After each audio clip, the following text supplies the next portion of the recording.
higher one, I'll show you how to replace buttons, like on this one. This is the old remote I used for a new one, so I pretty much switched from this one to this one. The buttons, it's really easy. All you do, just get a flat screwdriver or something flat like a knife, and then start from this corner and then go under and try to lift it up this side, as you can see right here. Lift it up both sides. Now you can remove them. You pretty much slide it out, and then this one also. And now you can remove any of the buttons you would like to, whichever one you're missing. You can just buy like a remote off eBay. That's what I did. I had this one broken, so it broke, and then the new remote was like $300 to buy it, so I bought it for like $30 on eBay.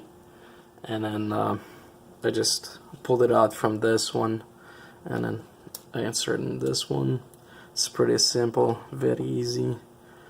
And then now you just slide it back in. You have to slide this side first, because you can see it has to be slide first inside here and then click it in, and that's how it locks. And this side is same thing, slide it in first, like this side has to be slide under the piece of, and then click in. Don't forget to install your buttons before you do all this stuff.